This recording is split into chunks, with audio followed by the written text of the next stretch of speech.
Oh, hey, Nick. Ah, Tice. How are you? I'm doing a lot better than you, buddy. Are you all right? Look, I'm unwell. But that's hey, okay. But shows our commitment. Nothing gets in the way of podcasting.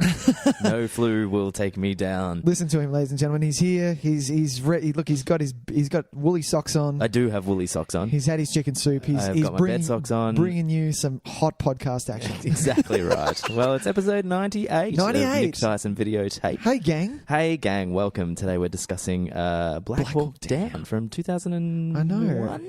Our first war movie. It is. I think it's our first war movie. I didn't actually double You check. didn't double check? I'm pretty sure it is. Yeah, it feels like our first war movie. Yeah. Well, you don't count Infinity War. No, true. It is a war of sorts. This is a war of sorts, but It is not. we're talking a little. It's a different war. It is specifically a military film. It's our first foray into that. Yeah. 2001. You are right. Yeah, and Yeah. so we're very excited. We've only got 2 episodes left until the big 100. That's We right. can probably announce today what we're going to be doing, but maybe we'll do that at the end of We'll the show. do that at the end. We'll do that at the end. But Nick, why don't you tell everybody where they can find our Well, show? Thanks for joining us, gang. Thanks for joining our podcast week in and week out. If you do, thank you. But you can join us on any other platform that shows podcasts. We are Nick Tyson Videotape, as we said before. My name is Nick. This is Tyson. Hey. And if you were to join us socially, we are on all other social media. So it's Facebook, Twitter, Instagram. What did I miss? Facebook, Instagram, Twitter. No, that's all. No, that's all. YouTube. Yep. Yeah, we're on YouTube. We're on YouTube, and we also have an email account, which is nicktysonvideotape@gmail.com. That's it. If you want to send us any correspondence, you might get that read out on air. We will definitely read it out. Yeah. Even if it is, hey guys, you are just awesome. Yeah. And we, You see what I did there? you know, that made me laugh. I told you. No, that's my If I goal. laugh, this whole thing goes. It's all over. Just as far as correspondence goes, I did have someone let me know that they are using the Radio Public app. Oh, Speaking of ways you nice. can find us, and they love it. Oh, So that's it's not cool. we're not just pulling your leg saying, "Hey, listen on Radio Public," because They actually like it. It's getting some good feedback. So Okay. if you do want to listen to us on Radio Public, they do a wonderful thing where they actually pay podcast hosts per listen. Yep. It's obviously not a lot of money, but anything But helps. hey, anything helps. And we're getting close to our first check in the mail. Oh, nice. I Which would like be it. Which is amazing. probably just going to pay for Tyson's cold and flu. Exactly, it'll pay for my And Codral. that's awesome. Yeah, and you don't know how correct How you much probably are, because I think it's about $10 that Oh, they really? send once Go you on. reach the $10. So Yeah. They we're go, not "Here you go." exactly we're not exactly raining in fucking dough. Look, at the we're not moment, buying so. DeLoreans just yet. No, not at all. Not at all. But hey, Nick, why don't we start the show as we usually do? Let's talk some trailers. Let's talk trailers, Tys. Everybody's talking Trailers.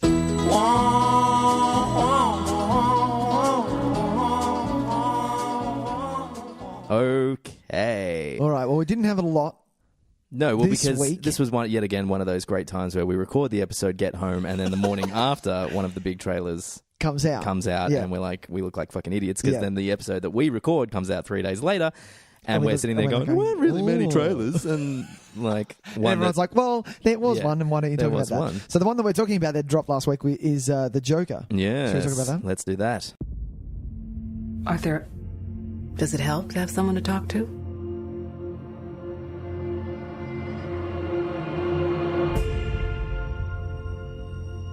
My mother always tells me to smile and put on a happy face. She told me I had a purpose to bring laughter and joy to the world. Hey, stop them!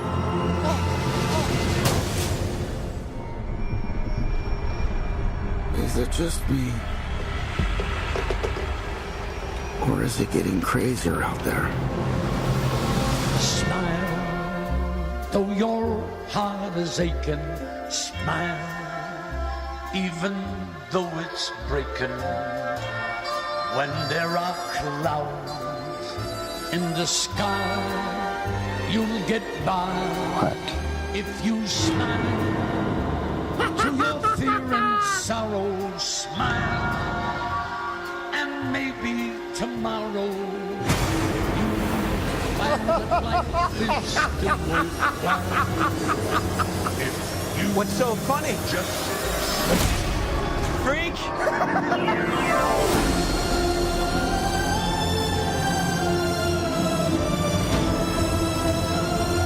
Gotham's lost its way.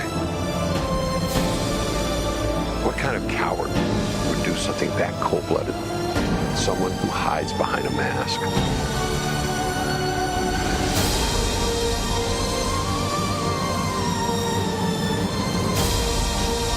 I used to think that my life was a tragedy.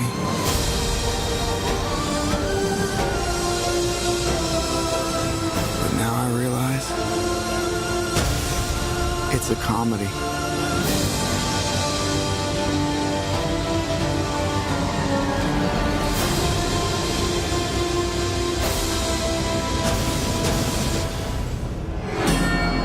If you just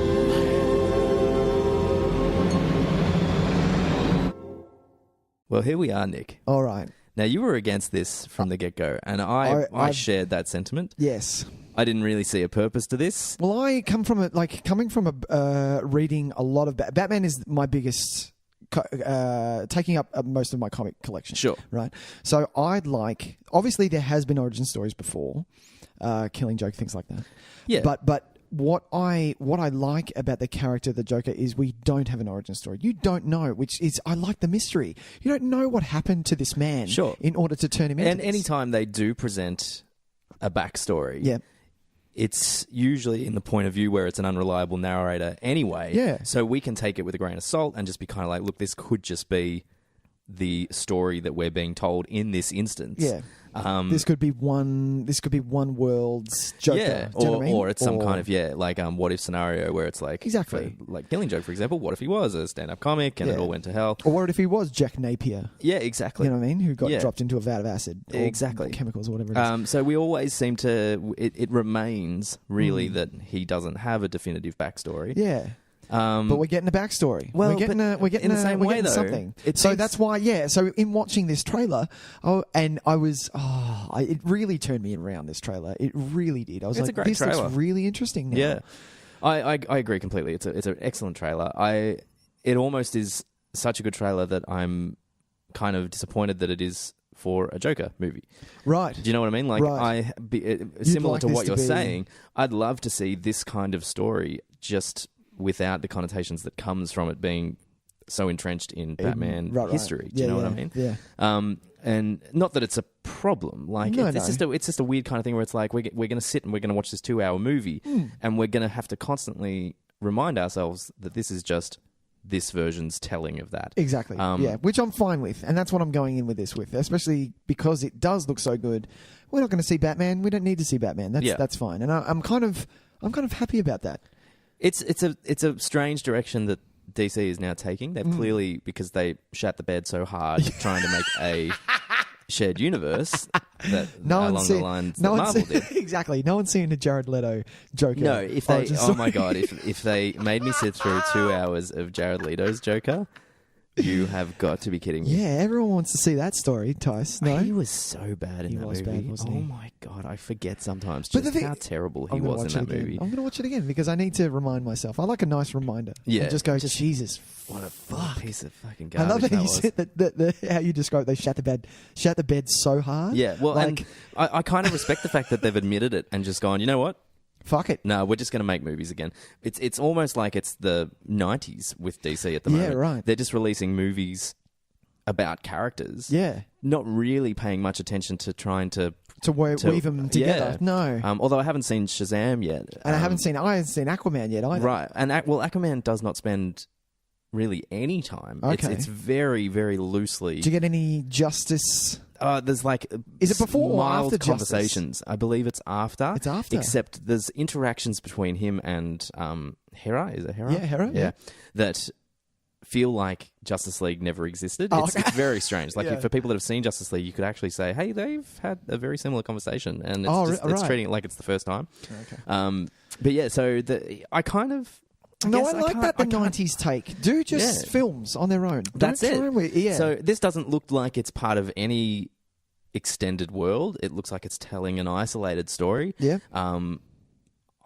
What I'm worried about is what if it's really successful, Right. and then what are they going to They do? decide, well, we want to make a sequel to this, and then it becomes like a movie-length episode of Gotham because we've got a young Bruce Wayne. Yeah. We've Please got fuck. What's his name? His dad? Thomas. Thomas Wayne. Thank you. Yep. Jesus. Yeah. That's the flu talking. It's not your fault. You know, in your head, you're like, Martha? No, it's not Martha. Here is Martha. Oh my God! I heard. This is just a sidetrack. Sidebar, yeah. Watching random YouTube videos over the last week, I heard that the reason why the Martha thing was introduced here we go. was that because this was a ditched idea of Zack Snyder, but one of his ideas and why they so heavily leaned on the Martha thing was that it was going to be revealed that Martha Wayne was put into witness protection. She didn't actually die and became Martha Kent. Oh, Jesus Christ. Isn't that ridiculous?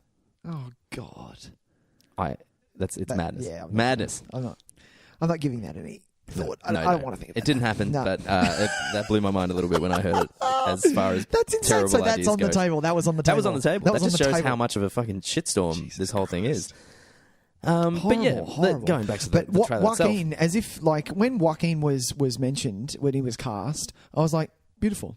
That's a step up. You're gonna get some nice acting there. I think it was all agreed that especially he's a great because choice, yeah. he's a guy to literally throw himself into a role. Oh yeah, You're not gonna. It's not gonna be half-assed either. Yeah. It appears that he's made quite a physical transformation. Considering the last thing I saw him in was the movie we talked about last week. You Were Never Really Here. Where he's he was huge. weighty. Yeah. He's like he's like a bodybuilder who then just ate 100 cheeseburgers. Like he's got that kind of figure where you can see that he would mess you up, but he's flabby as well. And he's rake thin. But still quite fit. Yeah. Like in that weird kind of way where you can just see all his muscles. He's like, his muscles are like stretched out over bone. Yeah. Machinist type deal. Yeah.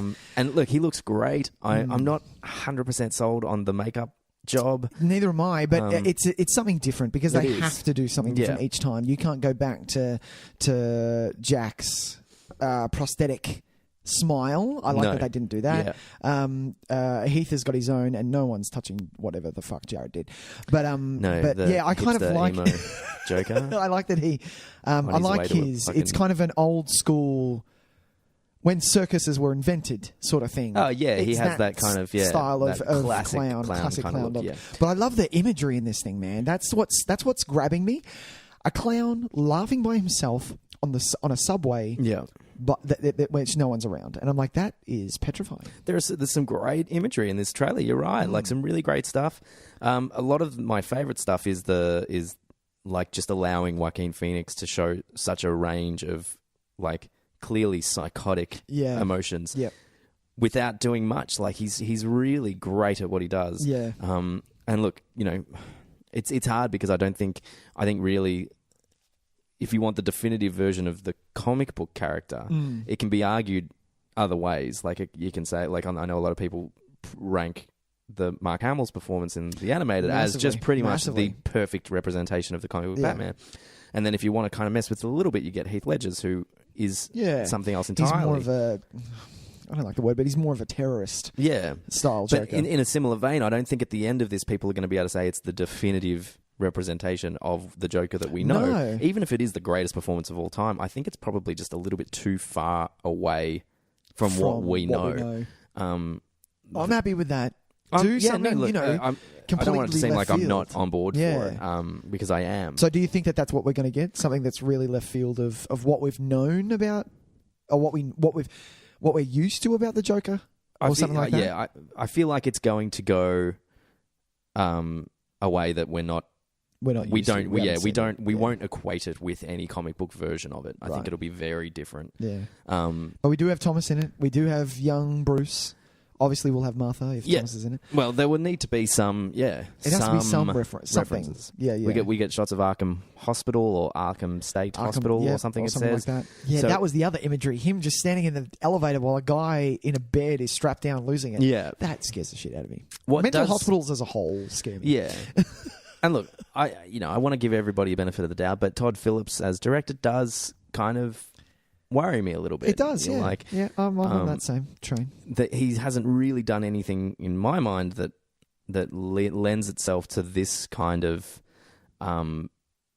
weight. Because it's going for a dark feel, yeah? This looks he's really made dark. some dark comedies. Okay. I think something like Due Date is an exceptionally dark comedy. Right.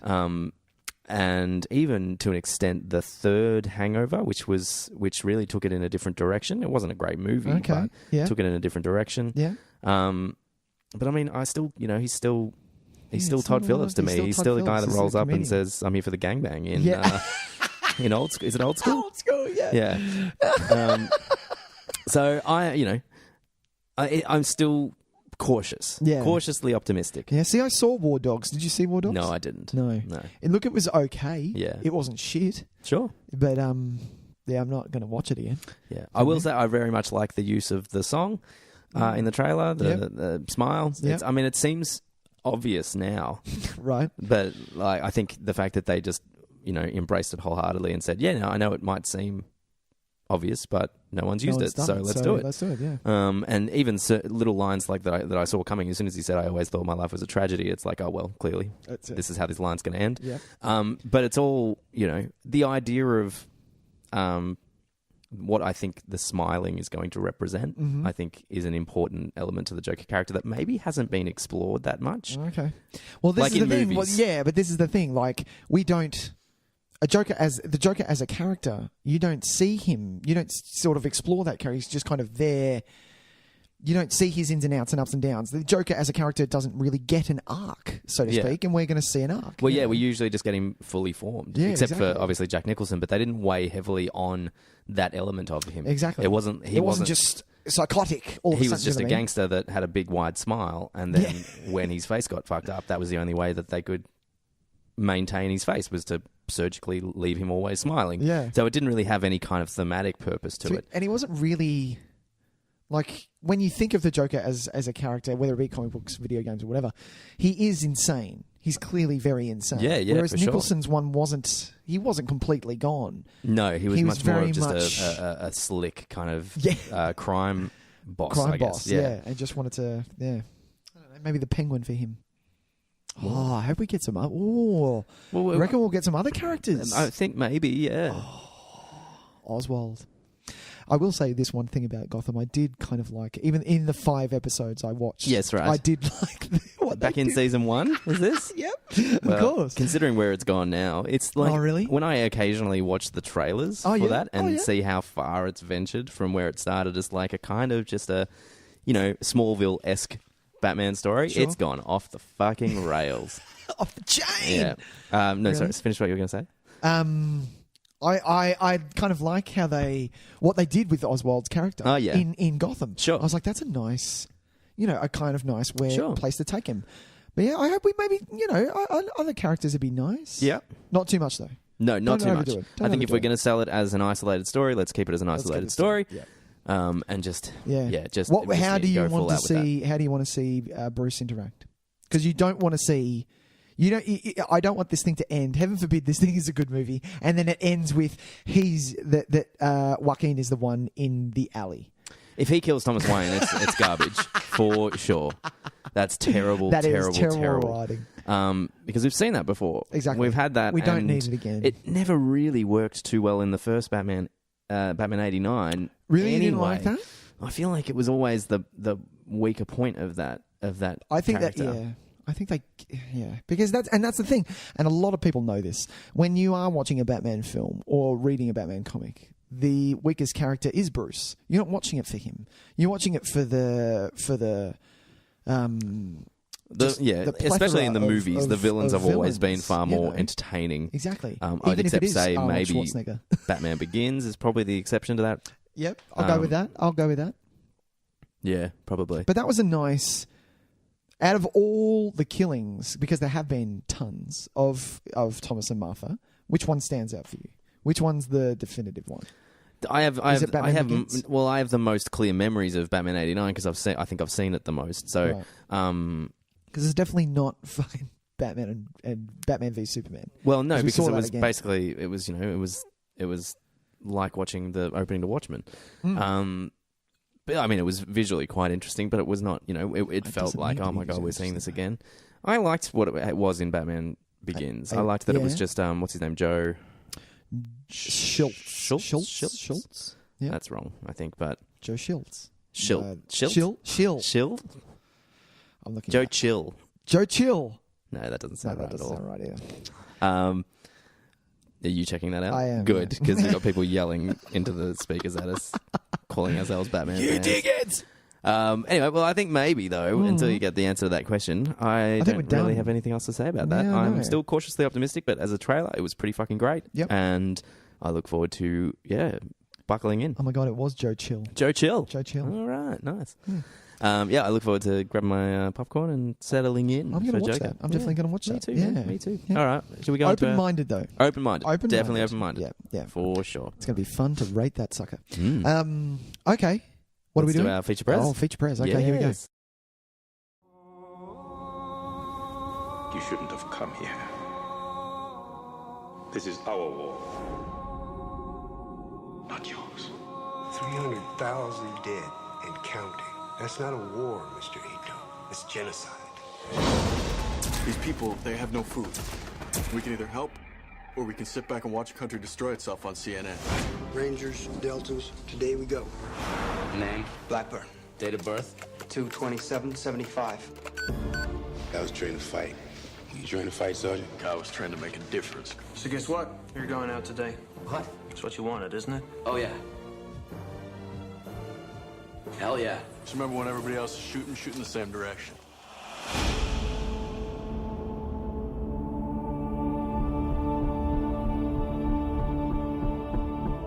You ever shot at anybody before?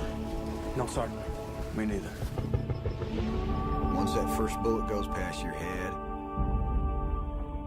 politics go right out the window.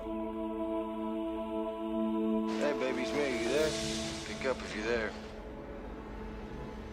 I love you, baby. RPG! Hold on! 6 cars, go down! Black Hawk down. Black Hawk. My men are surrounded by thousands of Somali militia. I need help now. Where's the rescue squad? We're in. I can't do it. It's what you do right now that makes a difference. People ask me, why do you do it, man? They want to understand it's about the men next to you. Don't let that man crawl! Somebody help that man! That's all it is. No one gets left behind, you know that.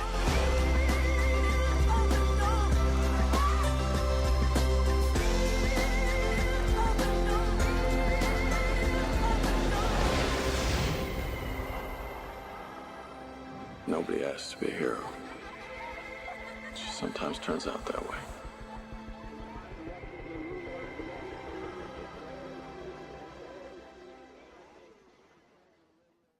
All right. All right. Ridley Scott. Ridley Scott. Fresh off the bat from Gladiator. Yeah. Comes in and does a war film He does. with a cast of everyone Basically, every person that's ever been in a movie is in this movie. is in this movie. Even for like 2 seconds. Yeah, and it's pretty great to see some of these actors that like we didn't We're really just know starting. well. Yeah, back we're then. just starting yeah, out. Yeah. Kind of having their little moments. Like I completely forgot Tom Hardy was in this. Yeah, that's the one I remember. That's the one you remember. Phil Dunphy is in this. Yeah, Dunphy. Dunphy. Well, see, Dunphy had a career of just turning up in random shit for a while. Is it Ty Burrell? Ty Burrell, yeah. And so I recognise him in all kinds of random little roles. He always used to play like the smarmy, like suit in like comedies and stuff. Yeah, he did. Yeah, who else? There's Orlando Bloom in a very small role, like around the time of he'd obviously filmed Lord of the Rings, but they hadn't all come out yet. Exactly. So it was still pretty early days for him. You got what are the people? I always think that it's what's the comedian's name? Jay Moore, and I get him always confused with who was the guy? Who was the pilot? Ron Eldard. Thank you. Yeah, I was getting confused with. Yeah, him. no, you're right, Jay Moore, and Ron Eldard. They are, They look very similar. They look very similar. You're 100% correct. Yeah. Ron Eldard is he's had a funny career. I like him a lot, but because this is not what I know him from though. What do I know him from? I'd probably know him best from Deep Impact. I want to say, right? Yeah. He's one of the astronauts in that.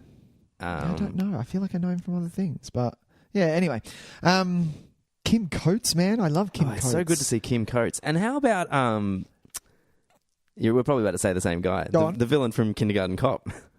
The villain from Kindergarten Cop. Yeah, what's Who's his name? From Richard Tyson? Is it Robert Tyson? I know his last name's Tyson because obviously it's my name, and I'm like, hey, is it Richard Tyson? I don't know.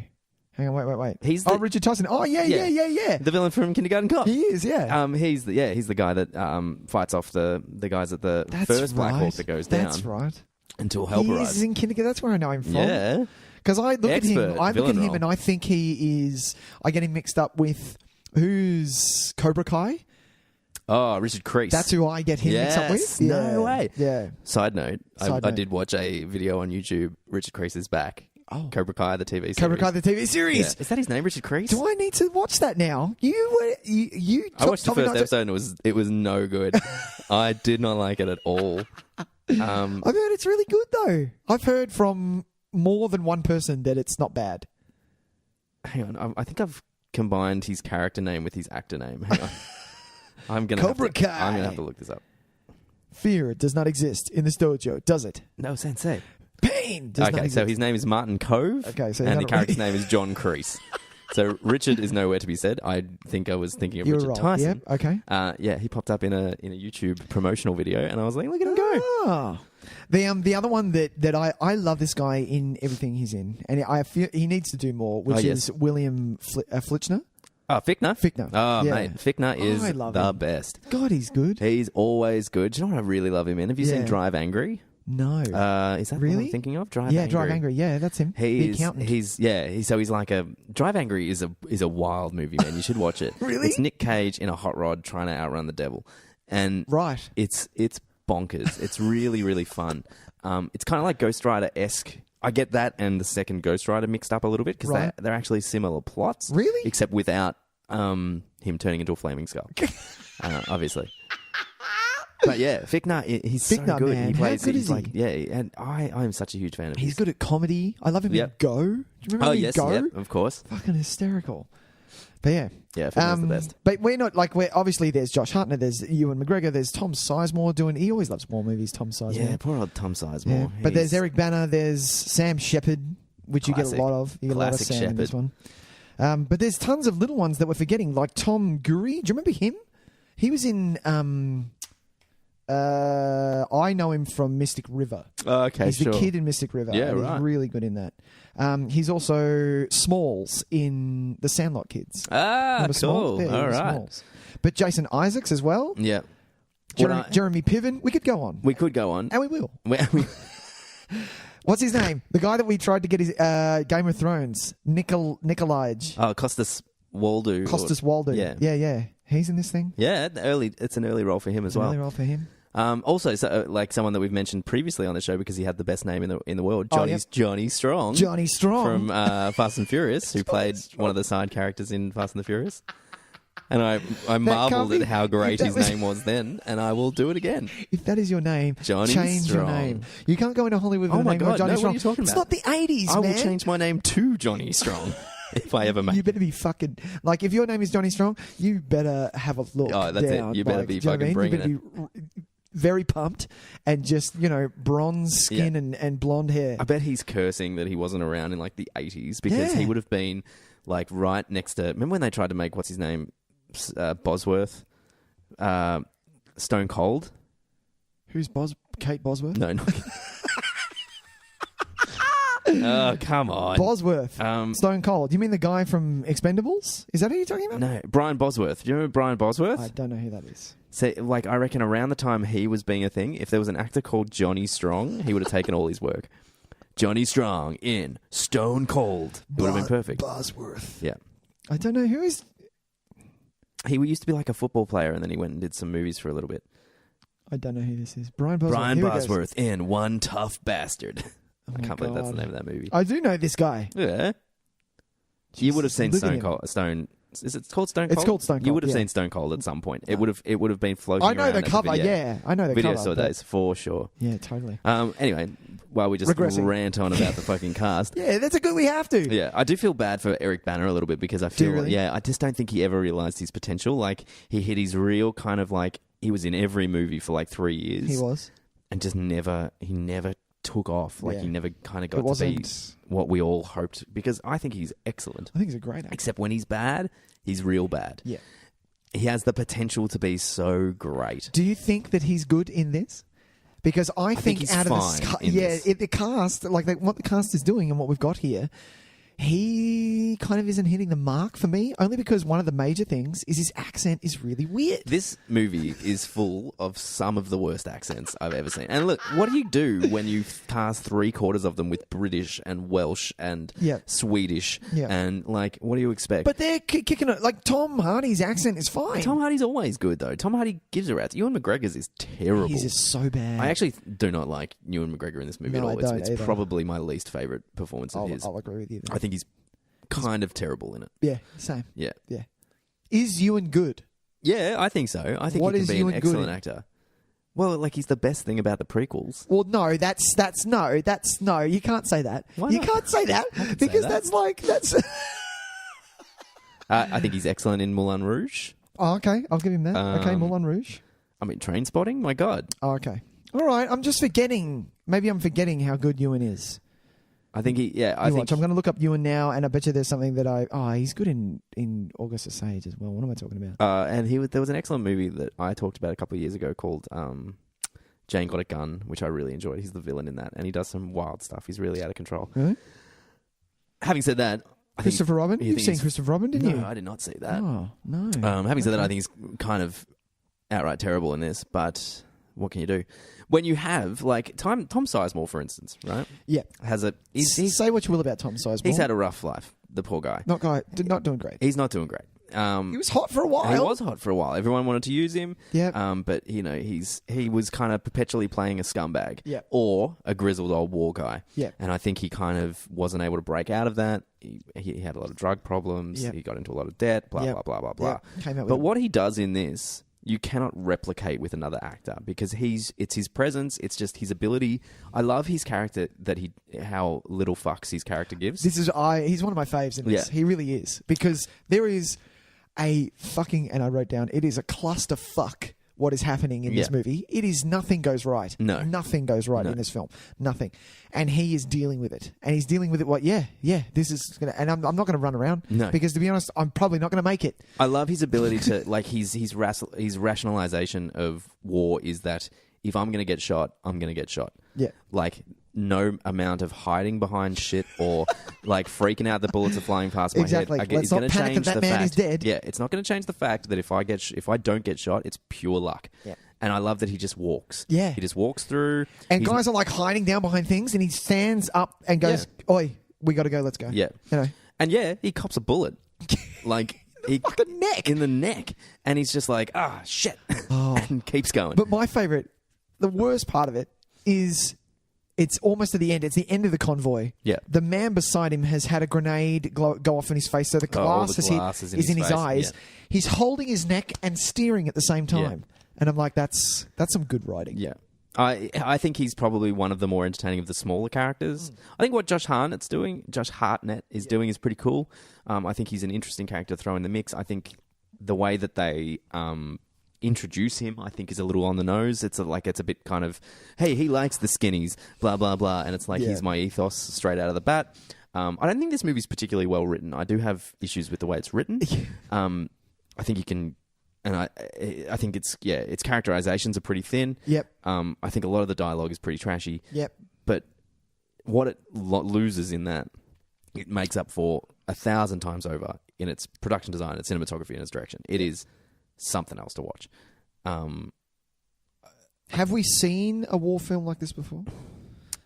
I mean, it's like extending the Normandy Beach sequence of Saving Private Ryan to movie length to me. Well, this is because the two main war movies that I've watched is this and Private Ryan. But I think that they're kind of very different bags, because Normandy, the Beach of Normandy is I don't know how to describe it other than this is going to sound really stupid, family friendly. It's not what it should do, but it's so clean. This is not clean. This is, if dirt hits the camera in this film, in Black Hawk Down, it'll stay with it for a while, and then all of a sudden it'll pass over something, and the lens is cleaned. Like Normandy, kind of, it's very beautifully shot. It's very thought out. Whereas this is kind of off the cuff things are thought out, but we're going to get in the trenches a little bit more. I get what does that make, yeah. does that No, make I sense? do get what you're saying. I think there's one of the things that Saving Private Ryan had going for it was that everyone said how realistic it was, and you had veterans walking out of the cinema just like, I can't watch this. Yeah, they were bawling their eyes out. But I think you might be onto something. I think what it was missing was that because I didn't feel like I was there. No, you feel like you're watching Normandy Beach from an outsider. Exactly, You're observing it. Yeah. And I think you're right. You do. Whereas Black Hawk Down is a very immersive experience. Yeah. I don't want to blanket that because I think there are moments in the Normandy sequence where you do really feel like it. you do feel it. I think the anxiety that comes on from that opening sequence when you're just there with all the other guys and when the things first door blow up. opens and I think some of that kind of stuff can't be replicated. I don't think because it's just so effective. But I think what Black Hawk Down is focused more on, I think Saving Private Ryan is all about the trauma and the tragedy of it. Yeah. This feels like it's far more about the chaos of it. Yeah. And the complete, everything is a split-second decision that is... And I've never felt... you feel so on edge the entire time of this because, everything is a life or death decision. And I'm not even saying, the way that those guys get off the helicopter and say, no, we'll defend it. That's obviously a life and death decision. They paint it that literally turning your head left or right is a life or death decision. Yep. And everything is split-second choices. Everything is completely frantic and there is no sense to it whatsoever. No. It's completely I was reading a review and it was someone said it really well. The unrelenting immediacy of it. Yeah. And I'm like, that's a great way to describe it. And it's something that I don't think a lot of war movies are able to capture. That it never ends how much you have to be in the moment. Otherwise... And it doesn't let up at all. No. You don't get a break. Like in Private Ryan, you get that nice church scene where everyone's kind of trying to sleep and they're kind of joking about not joking, but reminiscing about how many men they've lost and things like that. Sure. And good men. Whereas this, you don't get that scene. You get... I think it's just under 48 hours or just under 24. Yeah, the most we get is the occasional moment where they've got they've found a stronghold of sorts where they're reasonably safe for the time being. Yeah, but you're still getting there's still. But yeah, in the gunshots and things are blowing up, yeah. and there is no and they're constantly assaulted by it. And I think I think it's what this movie does exceptionally well. Yeah. Because you feel exhausted at the end of it. You honestly do feel exhausted. That last run, man. I forgot about that because when I turned this on, I was like, how? And I love when movies do this. I'm like, how does this end? Because I've seen it before and I've seen it more than once. I used to watch this a lot. I had it on VHS. Right. I bought an next rental copy back when I was working at Video Easy. Yeah. So it was always one that I'd just go Black Hawk Down. Let's do it. Nice. But it's been a good... Yeah. And it's not a short film to us. No, it's 2 hours and a bit. It's probably one of the longest ones we've watched for a while. Yeah. But yeah. It's something else. It was good. It was really good. Well, and this is the thing. I was less kind to it this time than I have been in the past because I do think what surrounds it is objectively not great. Right. I think the build-up to it, the conversations with the soldiers, it's so... overly you're talking about before we get there? Before you get there. Right. Yeah. Yeah, that's kind of clunky, isn't it? Yeah. Super clunky. It's also informed by our knowledge. It's, when it's those movies where it's a tragedy, right? Whatever the tragedy is. And the dialogue subtly leads us to it. It's in normal conversation, you'd never say something so poignant, but because we know what's coming up, it's like everything they say is this poignant reflection on the awful things that happened, and it's so informed by our knowledge, and I don't like it at all because it just reeks of falseness.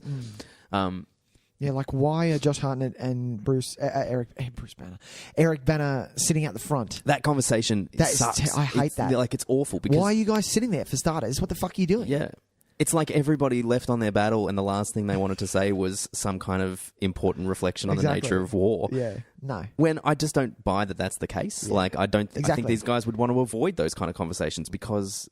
We'll see you in half an hour. We'll see you in half an hour because they need to keep a certain element of separation from it. Yeah. Otherwise, they will get in their head too much. Exactly. So they need to treat it like it's not a matter of life and death. Yeah. I would assume. That's why I know like nothing the about two war. scenes that I like is Ewan getting ready and everyone going, dude, you won't need that. You won't need that either. You won't need that either. I don't mind that one was nice. And the even though it wasn't great, but that guy playing basketball, yeah, man, I'm going to shoot a couple of hoops before I go out. That's it. I feel like I'm gonna chill out. More so, it would be people finding that thing that they do to get themselves focused. Yeah. It would be more like, I hated the dude that takes out the back plate and he's like, no one's going to shoot me in the back, and then he gets shot in the back. I mean, it's so stupid. This might have happened in real life too. Yeah, but it's too false for a movie. Like It's one of those things where it's like, yeah. Real life is stranger than fiction in this case. Sometimes you've got to let real life actual things go because in a movie they seem too contrived. Exactly. And that was one of them. Yeah. So just that first half an hour is just... And I also have issues a little bit with how it ends in the sense that this movie has done such a great job allowing us to make our own decisions about how we feel about war. It's basically shown it to us without too much... It's not trying to inform our opinion too much. Yeah. We've had little moments in the start where it's like we get that slow panning shot over the starving Somalian children, and that's really harrowing, and you can feel that the tragedy of it. But the guy walking across the street in slow-mo in all the smoke. You didn't like that? No. And then the woman picking up the gun. You didn't like that either? No, because it's like the movie suddenly decided it had to have an opinion about war again. Oh, no, I kind of liked those because it was subtle, it was quick. And you didn't think of any. It didn't concentrate on it too hard. Like the start, it did. Seeing the dead children and things like that. Sure. Starving children. Like that was a bit okay. This is the world that you're about to enter, sort of thing. Whereas you've just been through hell, and you get little bits of this and that. Like it wasn't too bad for me. I think obviously, I see what you're saying, and I think depending on what kind of condition you are watching the film in, those moments will work for you or not. And they didn't work for me last night. I felt like after what we'd been through, we felt that we already felt that run is so like there is so much just pure exhaustion and pure like you are wasted away by what you've just experienced. And I think those moments for me were leading me to make an opinion about war that I think the movie allowed us to make our own opinion of up to that point. Okay. I mean, who's going to say, war is great anyway? But, like, there is no other opinion, is there? Like, people in Middle America. Yeah, maybe. But yeah, let's focus on some of that good stuff, though. God, there's just so much good stuff in the middle, though. There is. I don't want it to sound like I didn't... Yeah, this is a solid for me. We ended up rating it the same. We did. I saw that, yeah. Because I think that middle hour... or so, hour 20, is just so good. Yeah. So good. And that's the thing, like, cut some off the start and some off the end. Oh, that was the other bit that I was not happy with. Sorry, is Sam Shepard picking up the bloody thing to clean up the blood. You didn't like that? Because it's like, I wrote here in big capital letters, metaphor! You know what I mean? It's like, it's so, like, of course he goes and has to clean up the blood because all the blood is on his hands. And it was just a bit much. It was just kind of like this movie that spent so much time not trying to do that stuff. Suddenly went, oh shit, we got to put some of that stuff in now. Oh, okay. You know what I mean? That one I probably didn't need. No. We got it. I think we got it. We got it. But that's the thing, you don't need that. You could have just a longing shot of him looking out or looking at the tanks coming back or whatever. Through the hospital like he did. But that was fine. Looking, just kind of acknowledging the death that he's caused by his bad decision. Yeah. It was just... Was it his decision? It was his mission. So I think he took responsibility for it being a shitstorm. Okay. Yeah. Can I ask a question? No, Operation Clusterfuck. Yeah, it's a better name for it. Better than fucking, what is it? Operation Irene. Irene. Apparently that's like Greek for peace or something. I don't know. Whatever. I was just about to say something. No, it's gone. What were you going to say? It's gone? It's gone. All right, what else have I got? How's about... Go on. Oh, no, that's what I was going to say. Yep. Whose idea was it? Who gave the order to have the Humvees go to the first crash site? Because I feel like had that not happened, the mission would have been a little bit more successful. Because having the Humvees go to the fucking crash site is such a shit idea. I feel like a normal person. I feel like it's not. I feel like they made it up. Does that to make the movie better? Oh, right. Do you know what I mean? Yeah, like, yeah, it's not a strategic good plan. It doesn't seem like it's good plan on paper at all. Like I know this is. We must reiterate. We know nothing. We know about nothing. War. We about are not nothing. soldiers. We are not military commanders. Exactly. We would But- fucking die horribly if anyone gave us a battalion to look after. I'd give it a shot. I'd give it a good crack. red hot go. I used to play, what was it, like Civilization on my Exactly. PC. I had Exactly. I was able to move soldiers around in good spots. There you go. I'm pretty keen at Medal of Honor. I was pretty good at that. The priority became getting the men out. Right. And That's fine, but you've got 4, is it chocks? I don't know how to call them chocks. Yeah. 4 chocks around them, and they can go and get them, take the Humvees, go get it. Oh, I guess the Humvees went there to get them out because they can't. Because they were the only secured vehicle that could provide but just cover. not all the I Humvees, assume. because there's like fucking 10 or 15 Humvees there. One of the things in the movie I don't think maybe leans into enough is Yeah. how many bad decisions were made. So many. And like I said, I don't know the story very We well. don't- I don't we know the don't- truth. Yeah, of it the was a matter. true story. Yep, that's true. It was Maybe obviously a there was a good terrible idea. military disaster. Yeah. But this movie doesn't really go out of its way to be like, these are all awful decisions. It No. kind of just lets it be like when we've got what's his name and just deal, and Landry's dad in the helicopter. That's a Friday Night Lights reference for anybody who happened to pick that one up. Landry's dad. Landry's dad. In the helicopter, their matter of factness, where they're just like, no, can't get you anything. No, can't get in there. That's the Those only time that I think maybe the movie is kind of trying to say, hey, lots of people fucked up. Like it's Right. not just, it wasn't just circumstance. It was actually a massive fuck up. Yeah. Yeah. But as soon as you see, like when they fly over and they're burning, why are they burning tyres? Maybe turn back. Maybe turn back. Come on. Maybe turn back. What I find, like, the movie spends a fair bit of time, but now we're just criticizing real life events, and so I feel that's not fair. But just on a side note, let us have this. Yeah. I know nothing about military. Yeah. We'll reiterate that again. But nothing went right for the first 15, 20 minutes of it. No. Wouldn't you just go, bail? This isn't going to work. Eject We're us in. out. We Yeah. can't do this. It's not Cool. going to work. No.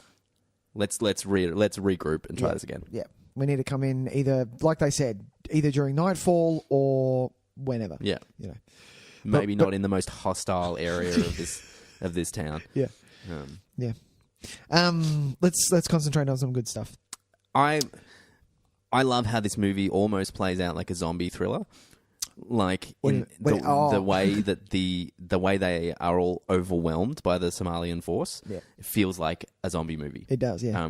That was something that we talked about. This is years ago when we talked about Dawn of the Dead. Oh yeah. The thing that I really liked about that movie is the way that it was able to imply that there is like hopelessness Yeah. of it. You can't go anywhere. There is no escape from this, and I think this movie does that really well as well. I think That's true. It really does. you feel the way the way that force just overwhelms them. You actually feel it, and But I think I that's really well put together. I felt that danger at the start when that poor guy who has to put tape on his car and park out the front of where he knows. I felt that he was. I was like, I would not like to be you, man. Like that, you have a hard job. You better be getting paid a ton. Like It I felt like it he wouldn't was be a lot of money. It let's wouldn't. be real. Yeah, No. exactly. So I feel like he is. At least, you know what? At least don't give me the money. At least just let me live somewhere else. Like, Yeah. you know, give me a visa to live overseas or something. But yeah. I felt the danger in just his scenes, like and that's even before we all go in. I think the danger of the movie is so effective. It's prevalent the whole way through, and that takes some really nice direction. Like it's important to acknowledge that. I think, like it's not just one of those scenarios where it's like, well, of course it's really energetic. It's directed in a way that we never feel safe. Yeah. Like at any point when we're watching it, even when it's super quiet and it feels like they might have that moment of they might have the Saving Private Ryan moment where we talk about the chick falling out of the tree, getting hit by the ugly stick or whatever that weird conversation is in that.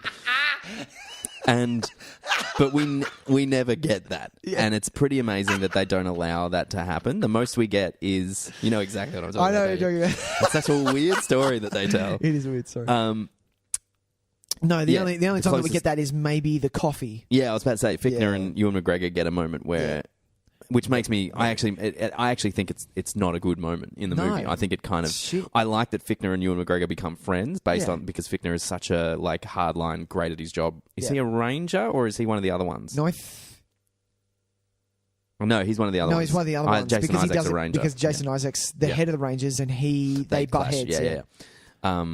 The way that he comes around and kind of you're not bad. respects you kind of hold Ewan your McGregor own. because for a guy that they thought might have packed really it in, shit. was able to He kind was of do great. some pretty great stuff. Yeah. And probably saved a whole bunch of people's lives. The line, never too fine, never too coarse. I was like, say that again, I'm going to punch you in the face. know, It was such a right? shit-ass line. Come on, man. It's Ewan McGregor, he's won an Oscar, yeah? No, Negatory. Negatory. No, he has not won anything. I don't think he's been nominated. See? It doesn't mean he's not good. I think he's good. I just think this is one of those opportunities where I think he got beaten by the accent. I think he was too focused on... And he was beaten by... I think he's just miscast. I think he's honestly just miscast. I think it's miscast, yeah. I think Orlando is also miscast. I think Orlando Bloom was miscast 100%. Yeah. I think else? the thing about these movies is you need to cast people that are believably in battle. Yeah. Like Tom Sizemore. Tom Bang Sizemore, on. you believe that That man has seen Yeah, shit, seen some exactly. shit. I don't believe Ewan McGregor's in battle. Like, I just don't. Exactly. I see Ewan McGregor as a French duke eating soft Yeah, cheese. exactly. Yeah. And look, it's not to say that there weren't people like that in war, but we're talking about Exactly. We're talking about making a movie here. Like, it's a totally different kettle of fish. But is he? No, but that's the thing. He was cast because he had to be a guy who can type, who's gone into war. But still, he doesn't look like a guy who can type. Yeah, but think about what's his name? I hate to keep comparing it, but we're going to because it's just they're popular war movies. But what was his name? Upwey in Saving Private Ryan. Upwey. What? Is that his name? I don't know. The guy that delivers the bullets, right? Oh, yeah. He doesn't look like he belongs in war, but No, that's but he really was such a important to the great story. job, wasn't he? And it's also World War II when it was a lot more of those kind of clean cut to the side young Exactly. boys who didn't really belong there. And I don't know. There's this weird thing where it's like if you're going to get sent in for like a mission like this, yes, I know he was Upham. Upham. That's it. Yeah.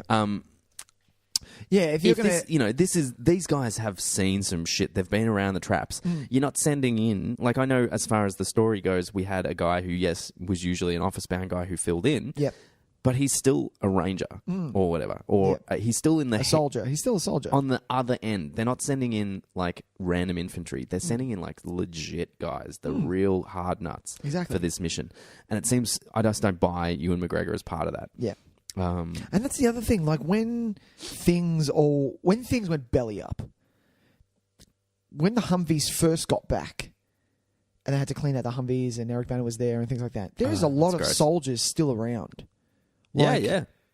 So obviously, there's a reason we took Ewan. Does that make sense? Yeah. They couldn't have just taken some other dude. You know. It's There's like a one lot of guy breaks soldiers his still arm around. and they have to call in the typist. Do you know what I mean? Is Like, that really the way it makes works? sense? Like Surely and that's there's for somebody me, else like, who for could me, a fill lot of things. Like when I watched this at the end, I was like, okay, hang on a minute. A lot of these things aren't making God, sense. I Is never this thought of is this that, but really what happened? That's so good. Do you know what I mean? Like We're in a especially- military base. We don't have anybody that can fire a gun. Damn Quick, it! bring Get that, the typist. You're in. Really? Am I in? Yeah, of course you're in. Even though for some reason we've got 30 fucking guys. Get the just temp standing guy that's here doing data entry. We'll send him out. Fucking got to be kidding me. That's actually really funny. I've never thought of that. Yeah. You're so right. Yeah. How did like that happen? and that's the same with the Humvees thing and me. Like, cool. The Humvees have got the prisoners. They go out first because otherwise you're just going to end up with a truck full of dead prisoners, which is what happens. I think they spoke about that at some point. They said, Yeah. we're just basically hauling around dead people now, so we can't secure Cool. anything, so Yeah. let's get out of here. We'll get out of here, yeah. Let's talk about the violence in this. Nice. Because I think it catches you off guard. I think... Really? Yeah. For me, I found it... Really? surprising. Well, because you think about when you watch war movies, right? And You're yes, gonna see some shit, though. we had seen Saving Private Ryan at this point. We had. Yeah, so we'd seen, the classic shot of the guy putting his intestines back in. Yeah, and or the guy picking up screaming. his arm. Yeah, and look, that stuff had happened. But I think it was still early enough that we were still moment desensitized. when that guy, I think it's a Somalian guerrilla fighter gets like disintegrated by a missile, and it just goes, and I was like, oh shit, right, yeah, I forgot about this. When does that happen? It was in the first it was one of the first real instances of like legit, oh my god, this is violent as fuck. Damn. And because it closely follows, followed by the moment where, what's his name? Puts an arm, grabs your hand. Yeah, grabs a hand, put it in the bag, and then that's closely followed by Kim Coates being half a dude on the ground. That was, I think those two things were the ones that got me. I was like, oh, whoa, okay. Yeah. Yeah. Even the way that, like, Kim Coates being half a dude, that was messed up. And like the missile going into this guy's got a missile. Yeah, no, that was full on. Yeah. That was like, that was scary because the missile could still go off. Yeah, exactly. Do you know, like... Well, it's embedded. And that's why they're in like, him. just be careful with him. Just be careful with him. Yeah. I think it caught me off guard, which I thought was kind of effective because it's similar in what it achieves in Saving Private Ryan is that it takes away the fun. This is where I wanted to. Why do we like war films, Tyson? Why do we? Because I've watched war films with my brother. I've watched war films with my two housemates that I had years ago. Yeah. While playing Halo, it was a lot about guns. Sure. We like to, old school cowboys and Indians and things like that. But why do we like war films? Why do we seek them out? Why do we watch them? Do you know?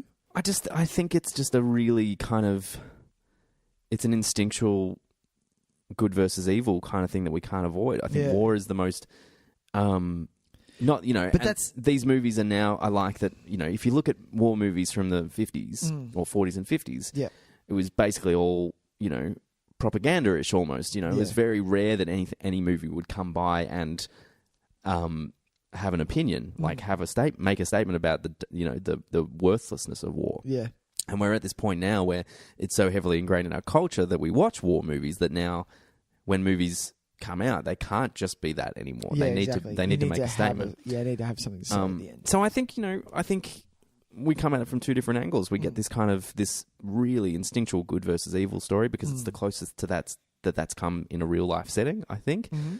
And that we kind of have that sadness of it that we, it's a very common way to tell a story about societal conflict. Yeah. Do you know what I mean? Like, do you think it's also because a Band of Brothers thing? Because I don't know. I'm gonna either shoot myself in the foot when I say this. It's a guy thing, like watching war movies. I know I have a few female friends who don't mind war movies. That they I actually saw Black Hawk Down at the cinema, and we went as a group of guys. And one of our friends who was female went, "Can I come?" I was like, "Yeah, sure." Do you like war movies? She was like, "Yeah, fuck yeah." I was like, "Okay, cool," things like that. But it's a Band of Brothers. So me and my brother. And I kind of put myself in that situation. If I'm going to be in that situation, who would I want with me? Does that make sense? And this is a thing that I do in all films, not just war films. I put myself in that situation. Yeah, I understand. What would I do? Would I make those decisions? How would I feel? Things like that. Yeah. So I like war movies. I get what you're saying, man. And I think that's an ingrained thing from years gone by as well, in the sense that, I think it's always been represented that way. When you think about, let's go back to the 40s and 50s. There's that really typical image of like the man sitting watching, Battle of the Bulge, and the female, oh, you're watching your war movies again. You know what I mean? And I think because they've turned so much from that now, I don't think they are in any way gender specific. I think because they're making so war movies now can't be that anymore. If you see a movie that is just how great is war, and dudes just having a good time shooting Nazis and stuff. Yeah, Nazis. You can't present that anymore because we are so past that point. And I think what war movies represent now is no longer what they did back in the day. So they don't have. I don't think they represent any kind of gender anymore because they're all about. I'd hate to see a war movie that celebrates war, is what I'm saying. No. And so when it's a reflection on the ills of our fucking humanity, I think that's not gender specific. No. Everyone can enjoy that, and enjoy is probably the wrong word, but everyone can appreciate that. It's Have you seen, what is it called? City of God? Because I was trying to, after I watched this, I was trying to think of a war movie that maybe kind of fucked me up a little. Maybe kind of I wasn't ready for what I was about to see. Because watching Saving Private Ryan, even either Black Hawk Down or what's the Kubrick one? Full Metal Jacket. Full Metal Jacket. Even watching things like that, you know, it's I kind of know what I'm getting into, sort of thing. So you saying that the violence kind of caught you off guard in Black Hawk Down, I was like, no, I kind of knew what I was in for. Sure, seeing half a Kim Coates is a bit fucked up, and seeing it's actually the small things like putting the hand in the bag. That's kind of a bit weird for me. Yeah, but City of God was where it was. Very different. Not that it's a flat-out war movie, but it is of that element. Yeah, I get what you're saying. Yeah. It's like, I don't know why it caught me off guard. It's a strange. I know it's kind of a strange thing to say, but it was just. It's the first one where you're like, shit. Yeah, I think we are a little desensitized to war movies in the sense that you know we can watch quite a few of them and they don't always acknowledge just how violent war can be. And so when a movie does and pulls no punches with it, you can't help but be slightly kind of shook by it. And it just kind of grabs you all of a sudden. You go, oh, shit, no, right. This is legit. This is actually, of course. People fucking disintegrate when a missile hits them. Yeah. Of course they do. I may, Right. I think you know when you just kind of... Oh yeah, this is decent. War is such a foreign concept to us. Especially because it could be either we're going in to save these guys who have gone down in a helicopter, or we're looking for a telltale shimmer in the jungle, which could be the Predator. Yeah, exactly. Do you know what I mean? So it could be a fantasy. That's a good example. Do you know what I mean? Predator violence, it's such a different thing because it's caused by this alien. It's thing. in a war setting because Exactly. But if you watch the violence in that first scene, it's very 80s glamorized shoot 'em up violence. Yeah. But then blow out of the door like boom, and there's no blood. People do cartwheels and shit out of exactly fucking when you see an explosion explosion and stuff. Yeah, and they're on fire. When the Predator comes along, the violence suddenly becomes a lot more visceral, but it's created by an alien, so we can separate that in our heads. I think when we know that it's something that we cause another human being, it's hard to rationalize sometimes. Yeah, because it's really fucked, man. Yeah. Oh, fuck yeah. I've got another question for you. Oh, lovely. This is we are talking round about this movie. I've realised that we haven't spoken a lot about this movie. We've ended up having a kind of a grand conversation about war movies. I like it. Here's another conversation I want to have for you. Yep. So, Nick, I'm unwell, as we discussed before. You are. I'm unwell. I have a flu. You're not looking too good. The last thing in the world I wanted to watch yesterday was a war movie. Really? Right. How'd you go? Well, this is the thing. I was talking about it, how the amount of times for this podcast we've watched films that I would never choose to watch at that moment. Yeah. That's very true. And yet we end up, because it's like, oh shit, I've got to talk about this movie tomorrow, so I need to watch it. But I would never in my lifetime would have chosen Black Hawk Down as the movie I watched last night. I was feeling sick. I was tired. I knew I was going to get feel shitter the next day. Sure. If anything, it would be like just a light action comedy. Yeah, man. Or a comedy. Like something that I can just let wash over Exactly. You're going to pop on Hitch. It's going to be great. Hitch. Exactly. Hitch.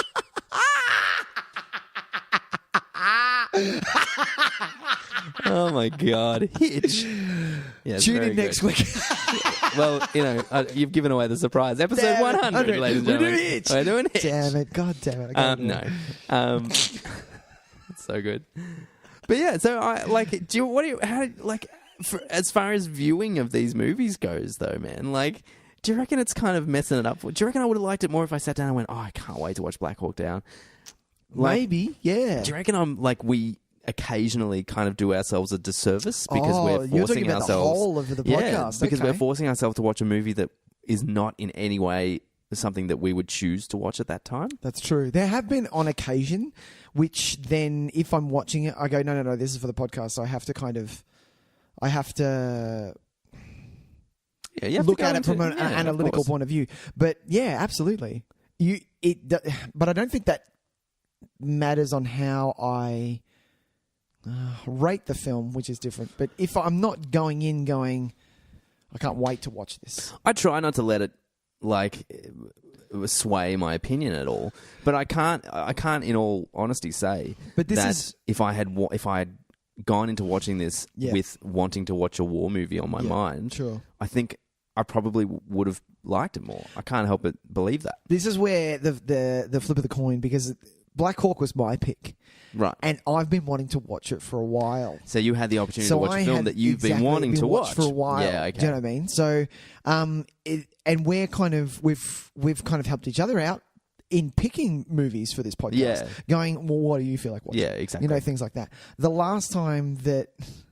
Oh no, I can't think of any. The only other last time that I was like, oh fuck, I have to watch this, I think was Craft. When we did The Craft. See, I was all on board for watching The Craft. I know you were all on board. I could watch The Craft 24/7. At any point, if someone says, hey, want to watch Craft? I'm like, I'm all in. Yeah. But the thing is, I think because I watched The Craft, like, it was 100% always out of the 5 weeklies for $5, it was either last week or it's going to be in 2 weeks. And Yeah. So I watched it relentlessly, and I was happy to put it away. It came back forever. pretty quick. Do you know what I mean? Right. Yeah. I'm like, no, I never need to watch The Craft again. And you said, hey, Nick, I want to watch The Craft. I was like, okay, we're doing this. Yeah. You know, and I think that it was a push. And I remember messaging you when I was watching it going, Tyson, I'd have nothing to add. How am I going to talk about Craft this? was a very early episode, wasn't it? It's like episode 7 or 8 or something. Is it? Yeah, back into the archives, people. Hear us talk about The Craft. Yeah. Yeah. Well, there you go. So that's part of it as well. That's part of it. Yeah, totally. I get what you're saying. Yeah. If you're not up for a war movie, especially because a war movie... And we're talking a 2-hour 20 war movie. Yeah, and this is the way it's designed, like the production design, the sound design especially. It is insistent the whole way. Like, you don't get time to just relax. No. It is attacking your senses that the whole fun way. with you, man.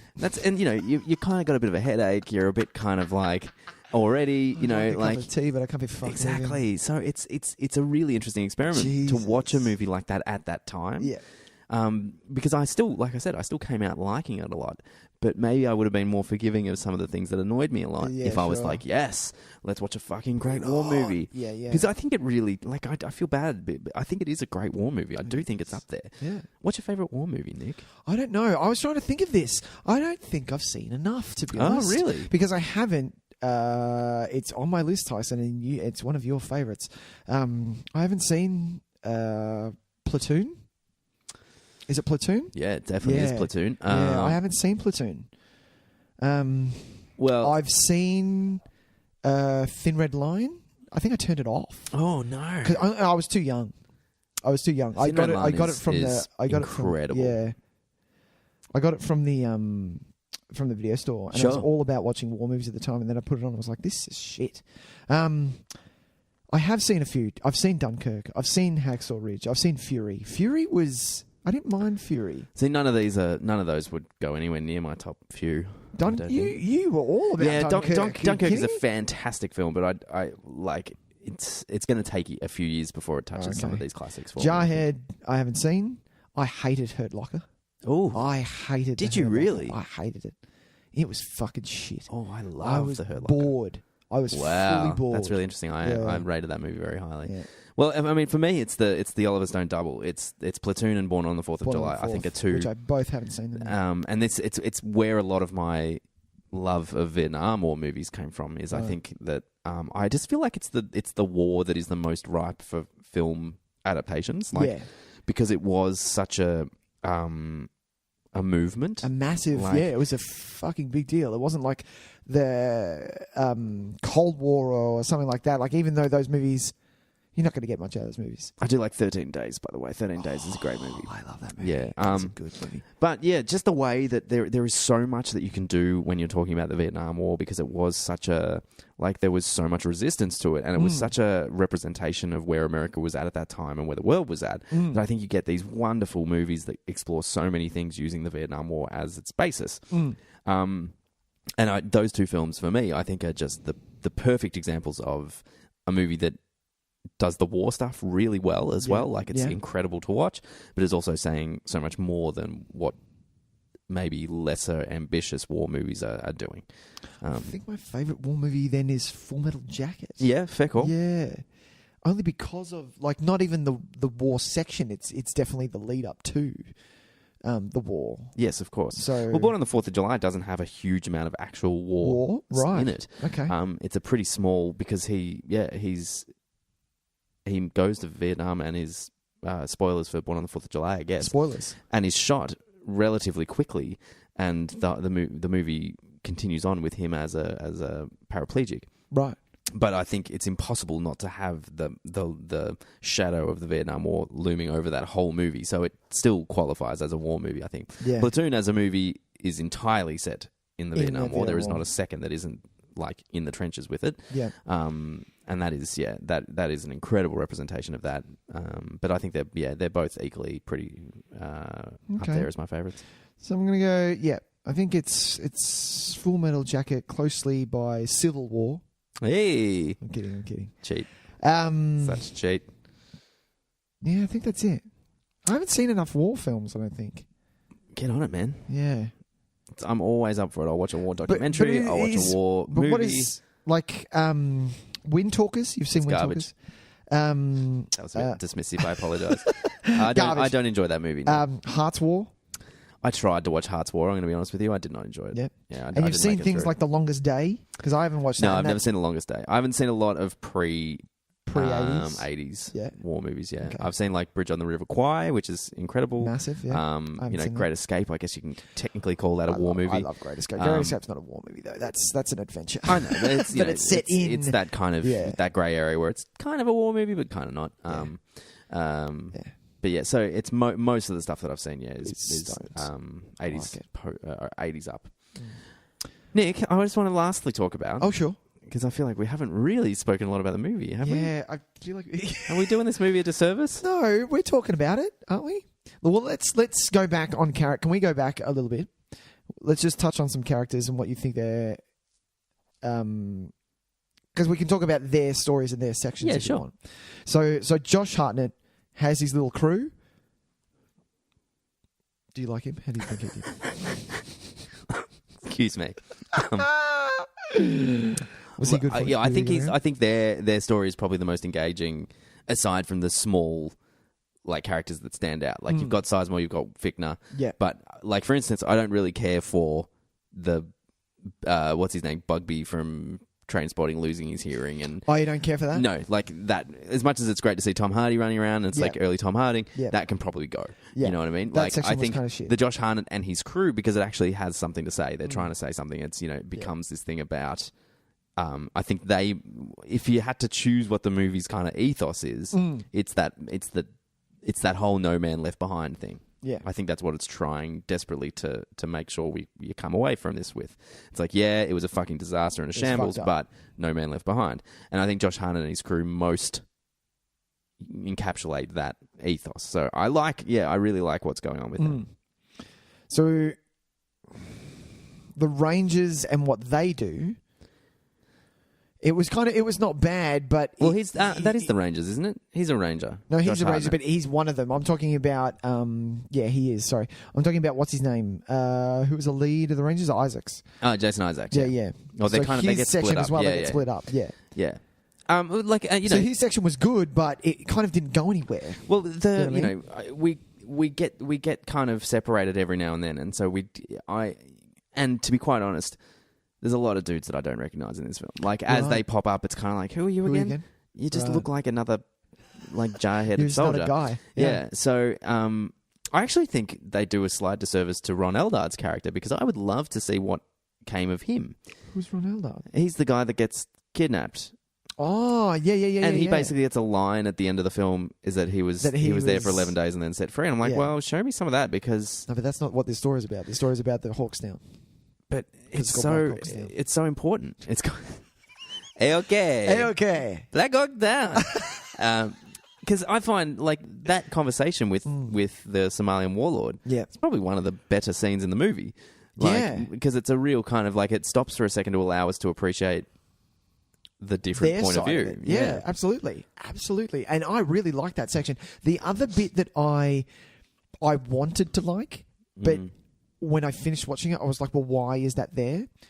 Is it it's not the colonel. It's the guy from the other side who gets kidnapped. and they've got him in, and Sam Shepard is talking to him. Right. And they're just having a conversation, which is great. But how is this relative to the narrative? Well, I mean, it's do you know what I mean? Like, it's not really moving anything forward. It gives us a moment to kind of understand who this Aditi, I forget his name.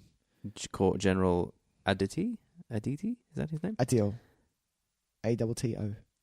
Oh, yeah. Aditio. Because he's separate. He's not the main guy that they're after. But we do get the opportunity to kind of just understand a little bit about his what he's actually done to the people. Yeah. I actually think there's a lot of information in the opening title crawl. Like, there's so much information in those little sentences. How good is that? Because it's really informative. To a point where it's kind of like, wow, that's actually a really quick history lesson. That got me up to speed. Like, I forget that every time I go into this movie, I'm like, what was this war even about? Like, what is going on? Why were they in Somalia for so long? Like, I remember it being a thing. Is it called... Now... Go on. I can't remember. It's called genocide. Yeah, thank you. Oh, sure. I can't remember. Was this like a big thing in the news when it happened? I have no idea. Because it wasn't it, what was the actual year? It was the 93, 90s. 92 yeah, or something. I was making cubby houses and renting movies from the video store. Yeah, it's so a I good can't point. remember shit. I just feel like it's been in my subconscious. Like, it's been and that when the movie came out, I was always kind of like, oh yeah, that was that time. And but maybe that's just my familiarity with the movie messing up my memory and stuff.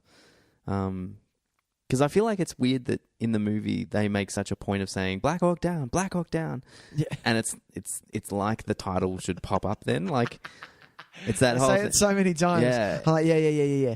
You wouldn't say that this went down. And this is the other thing. It's that it Family pulls Guy me out a gag little where Peter Griffin walks out and says, they said it. They said it. It's that 100% in this movie. It is. It puts me in a weird... And I was and like, the fact that the fact that 2 hawks go down, I was like, oh, you didn't say it enough for that one. Yeah. Why didn't you say it Why enough is this for that movie one? called Black Hawks Down? Black Hawks.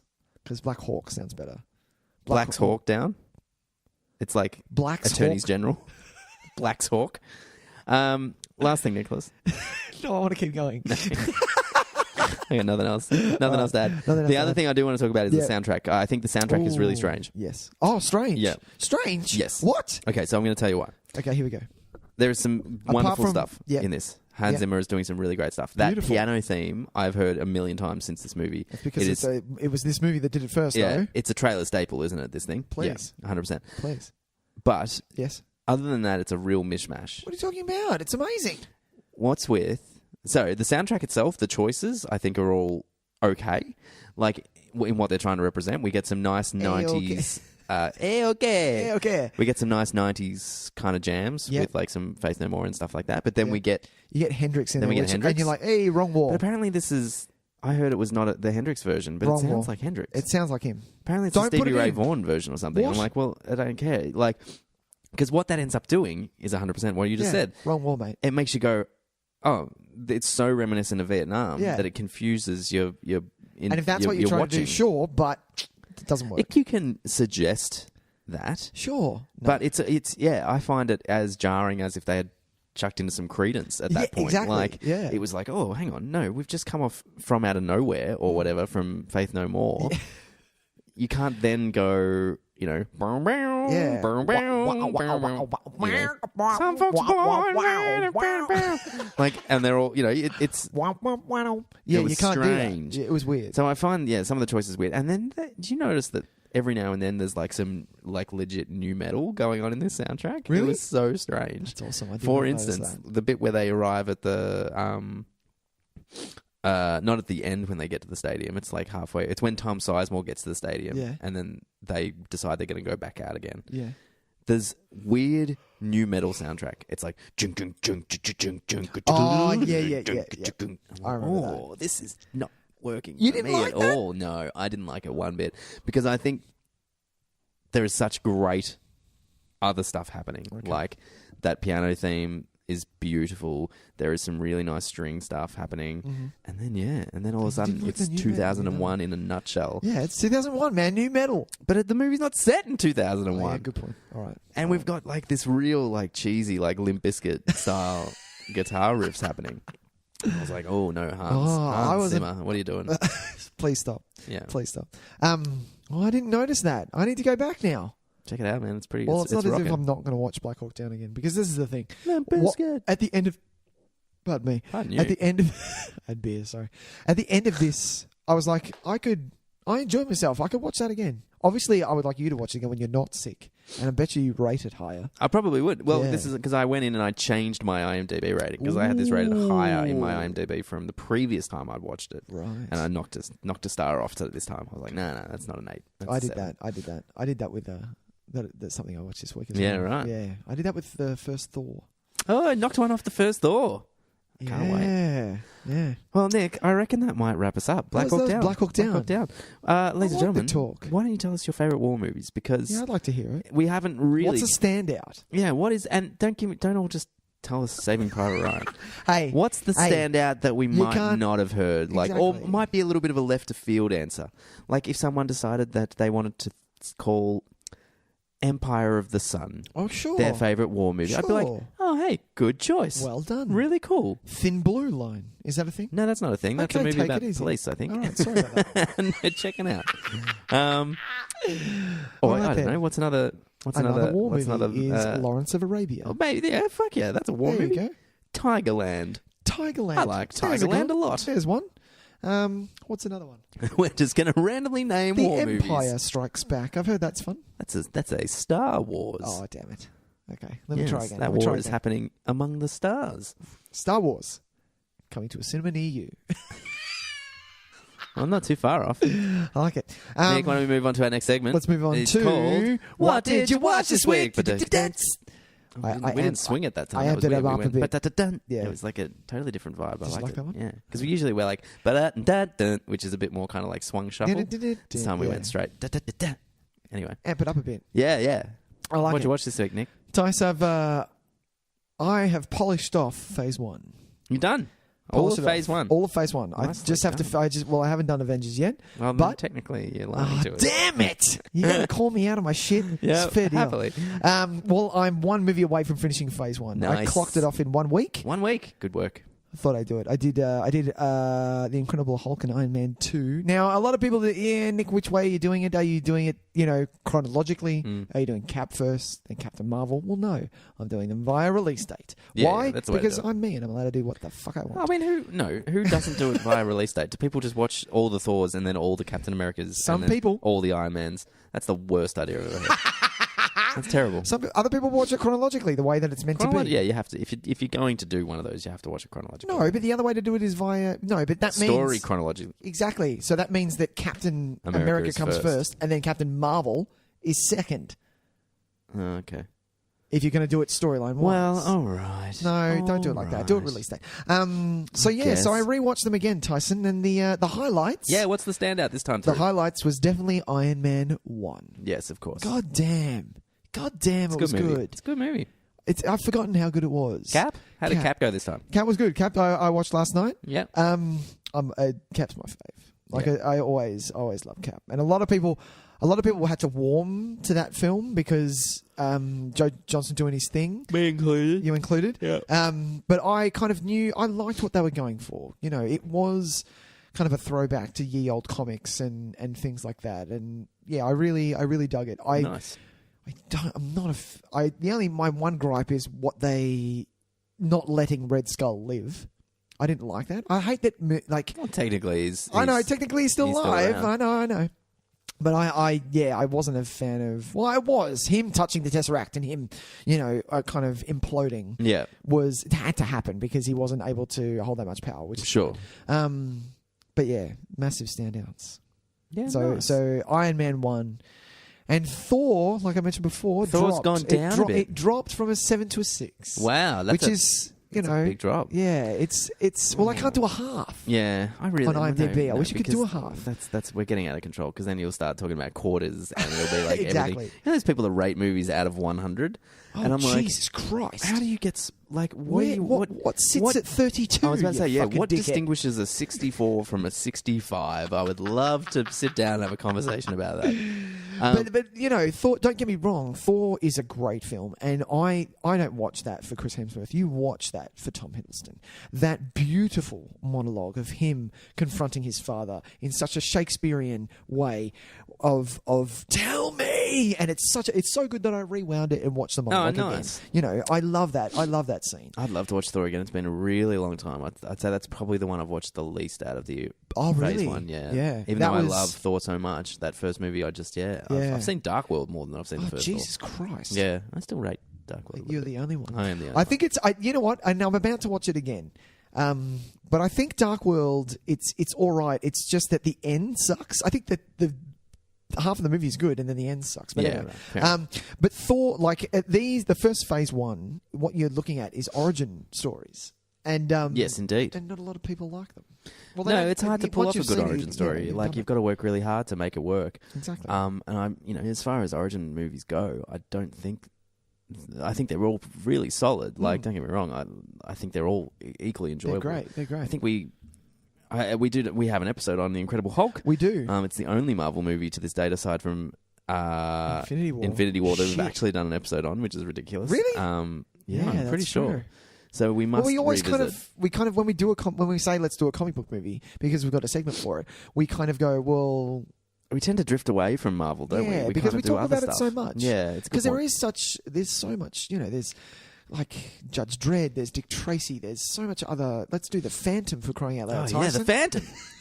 The Shadow, Oh, I love the Shadow. Sin City. Yeah, That's a comic book movie. exactly. But the only other thing I wanted to say about the Phase 1 Yes. was, who I'd like to see? I would absolutely 100%, if they do another Iron Man film Oh, yes. after Endgame, Yes. bring back Justin Hammer. Of course. Bring I know him you're back. a big fan. I fucking love him. He's so good. God, he's a piece of shit. I Yeah. love him. Yeah, He's so good. yeah, he needs to come back. He does. Yeah, I'm pretty sure he will.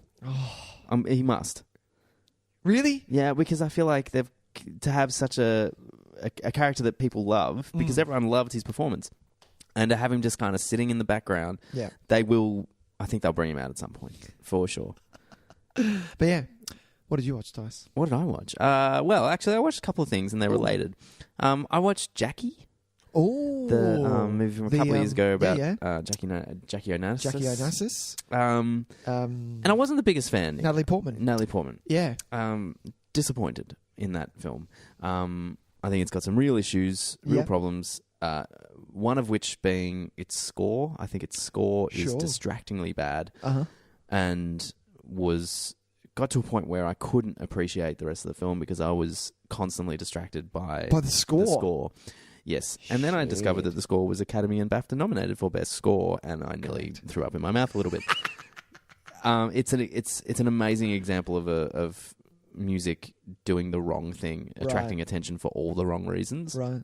And this is in no way hanging shit on the composer at all, but it got to a point where I was super, super frustrated because the times I was engaged got ripped away from me by the music, because the music would come back in after not being playing for a little while, and I'd be like, and it would totally take me away from the film. I think it's an interesting experiment. I think it feels a lot like a foreign film, having been directed by a non-American. Yep. So I think he's Pablo Larraín. Yeah. So Spanish probably. Yeah. And so it doesn't feel like an American film. And having been about such a heavily American topic, it gives us an interesting outside of kind of viewpoint. But I'm not really sure what it's trying to say. At the end of the day, I kind of, you know what I mean? Ultimately, the end of it was just kind of like, okay. I agree with you. I've seen it only because it was Academy nominated. Yeah. So it was one of the ones that I watched and I found it boring as hell. Right. It was some of its imagery and fashion was quite nice to look at. Sure. But you're looking at the outer edges there. Every now and then, I thought there was some wonderful cinematography and really interesting direction. Yeah. But then again, every other time, there was just as many times equally where I was frustrated by what was just kind of not good. I didn't know what it wanted to do. It didn't know how to frame a shot. There was some really awkward shots of Billy Crudup having conversations with, and they would kind of flash, so try and keep POV. But they were so awkwardly placed in the frame, and I didn't know what they were trying to do, and it was like it just looked messy. And sometimes, like it was like when the digital video craze started, and you could so easily spot digital video. It was kind of like that. Yeah. There were moments in that where I was like, oh, it just looks like someone pointing an iPhone at this, not like not a full, Hollywood, or like not a full production. I liked Natalie Portman in it. I think she does. I thought she did it. Yeah, I thought she's really doing some killer work. What's her name as Bobby Kennedy? I thought did well as well. Yeah, he was pretty great too. Really nice considering that usually like he looks nothing like him, and he didn't try to do that thing that everyone does when they play a Kennedy, which is that I've got my Kennedy accent. Yeah, it's the suaveness of the Kennedys. Yeah. No, that's not what your country can do for you. Like that weird kind of Boston shake that they all like. He just didn't bother at all, and I kind of appreciated that. Yeah.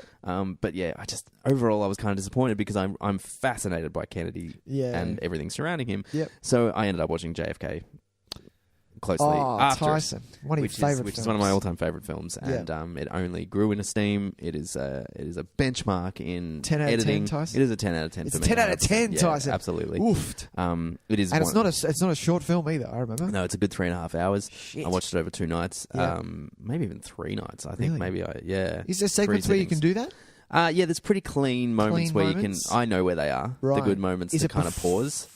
I've only seen it once. I need to watch it again. There's a 3-year later moment about 40 minutes into it, which is 35, 40 minutes into it, which is a good point to pause if you need to go pee. Nice. And then there's a moment towards the end before the actual trial starts. The trial is the last hour or so of the film, and there's a good moment before the trial where you can pause it and give it a break. That is a good movie. I thoroughly enjoy love it so much. I love it, and I am not blind to its flaws, but I do not care. Yeah. Like I think there's some stuff in it which is a little hokey between Kevin Costner and Sissy Spacek. I think some of the family stuff is not as strong as it could be, but it does not in any way affect my enjoyment of the film. And when it comes to like an exercise in editing and cinematography and recreation of archival footage and score, I remember being the score. Like if you want to talk, and like they are chalk and cheese. That score, the John Williams score, is so amazingly effective compared to this droning 2-chord thing. It's not worth explaining why I didn't like the other one, but they are just. Well, it's John absolute Williams. Difference. And look, but that's fine. Anyone can be everyone can aspire to be John Williams. But and it's one of my all-time favorite Costner performances. There's a big monologue that he does. At the end in the courtroom, goes for like 10 minutes. It's not in one take or anything like that, but it's just him for this whole chunk of time, and he is remarkably good. And there's one moment where he breaks down a little bit where I choke up every time. There's just the way you can hear it in his voice that it was not something that he planned on.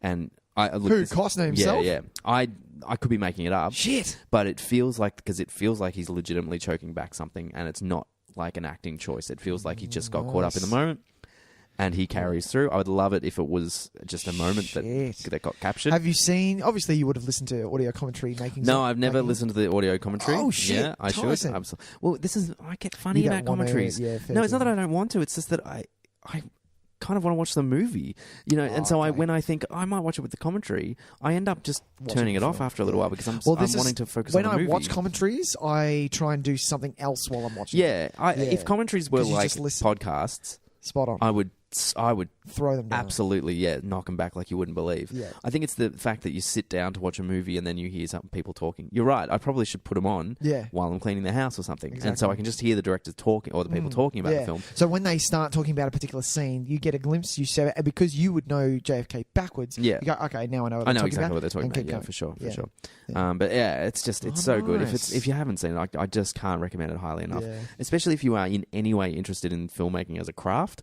like. If you are interested in making film, I just think it needs to be seen. Right. There are things that this movie does that is so unbelievably effective. Do you think it's a peak of Mr. Stone? Do you think it's his... It's probably my favourite Oliver Stone film, yeah. I need to watch it. Only because I think he's at the peak of his filmmaking. I don't think it's as nuanced as some of his others. Okay. Like, I think maybe he does some better work he does some more subtle work in Born on the 4th of July. Okay. it would be between those two as my favorite. But it's him at the peak of his film direction powers. Like it's technically an absolute marvel of a film. Did JFK win anything? I don't know if it won editing. It definitely won editing.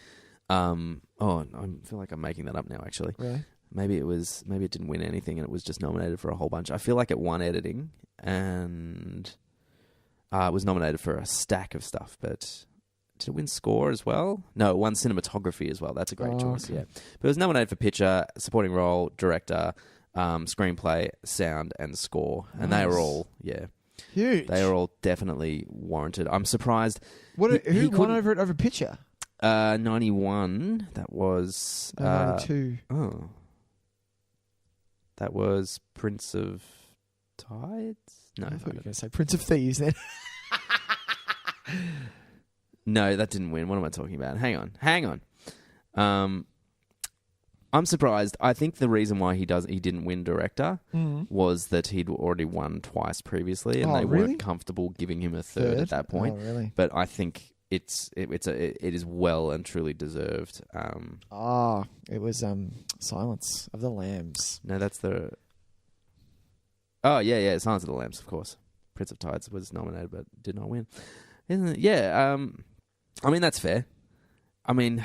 that's fine to lose out to that fucking Demi, movie. I guess, yeah. I mean, Demi does great work in Silence of the Lambs. Like, it's incredible. That's a nice year. Jesus, JFK and Silence of the Lambs. Yeah. So I can see that, and maybe, that's probably unfair to say that they didn't give it to JFK only because he won 2 previously. But I think in a year like that where you've got some pretty clearly great direction nominations, that it's okay to kind of go, he's already won 2. Yeah. Yeah. I mean, it's of those two. It's definitely of those two. I would not. What were the other ones? Boys in the Hood, Bugsy, and Thelma and Louise. Oh, Boys in the Hood. Boys in the Hood, it's great. He was a bit new. What's his name? Was a bit new at that point. That was his first film, I think, Singleton, wasn't it?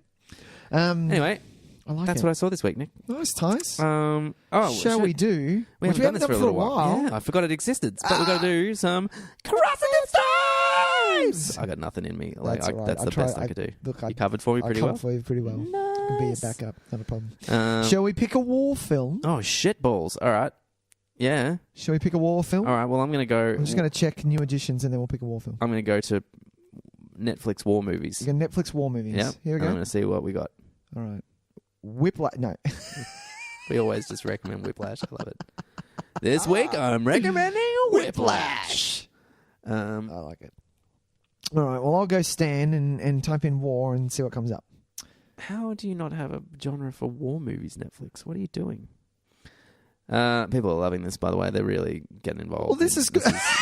This is some peak podcasting. They're hey, loving man, it sick. I know you're loving it. All right. War movies. For some reason, lukewarm sex has come up. Awesome. Oh, yeah. Oh, yeah. All right. Well, I'm just going to go...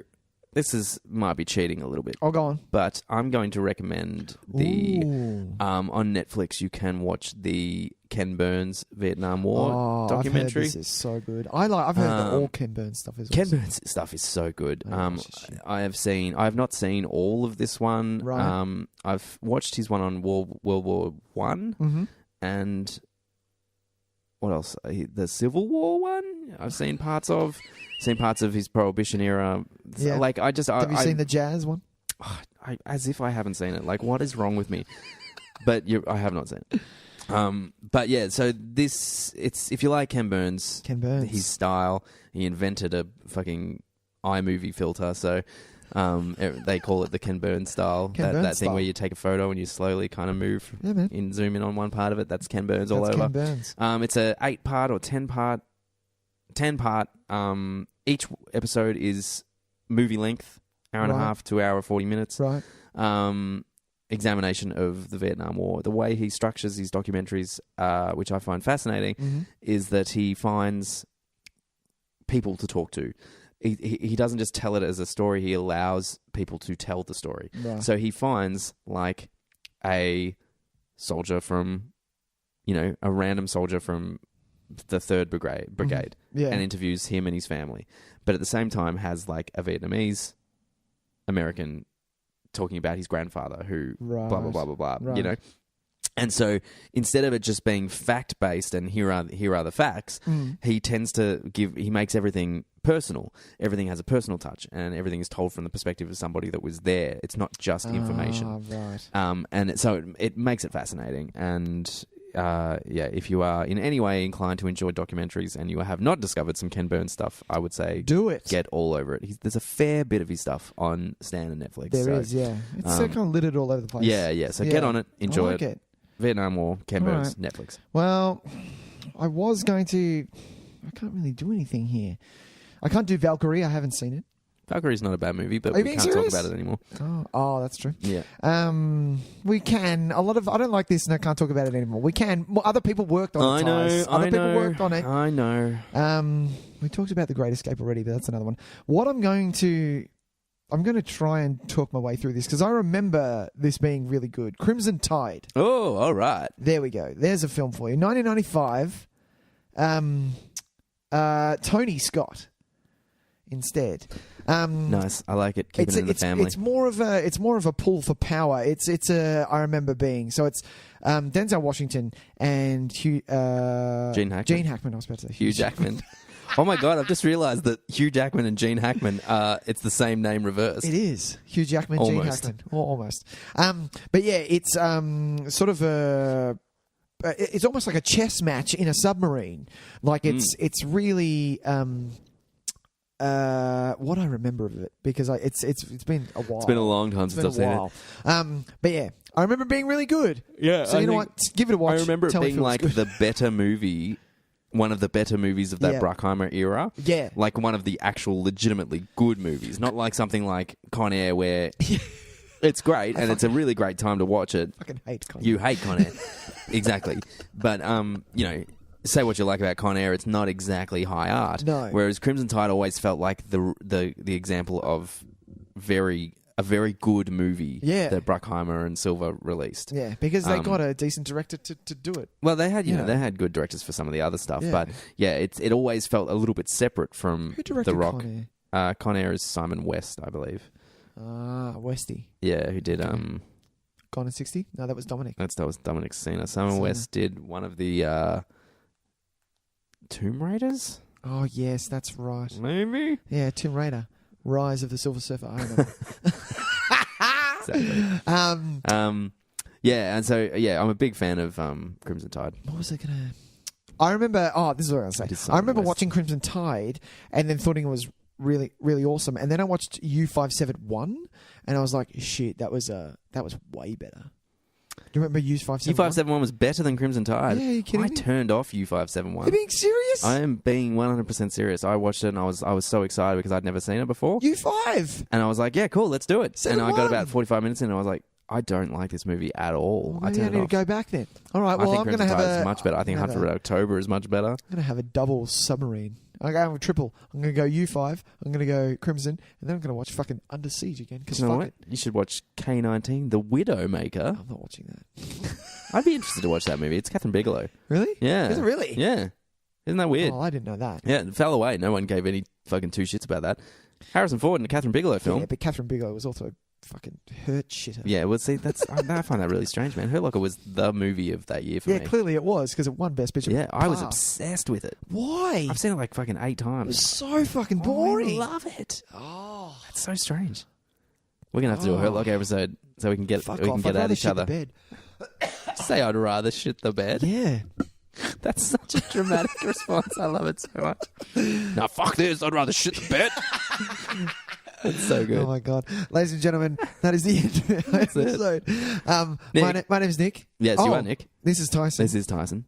We're going to tell the people about next week Oh, and sure. the next 2 weeks because we've got some exciting news. We got some fun stuff. Well, actually, we're going to keep next week a secret because next week, but we've got Oh, a you're gonna do very it? Yep. special episode planned for next We do, week. yes. We've got a special guest coming in and we're going to be doing something very different. I like it. It's going to be unlike any of our other episodes. That's true. Well, actually, it'll be kind of similar to other episodes, but it will have take that back. an interactive kind of component to it. It will. That we're experimenting with. So I like this. I really like this yeah, episode. so Yeah. we're going to be cross-platforms, and we're going to have a guest who is not really here for movie knowledge, but for something else entirely. Which I love. So which it's I going to be love. really interesting. That's going to be our episode 99. Nick, Yep.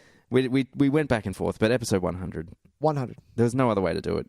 And it just so happened in the majesty of the Mayan calendar that episode 100, the week of episode 100, is the week of Endgame.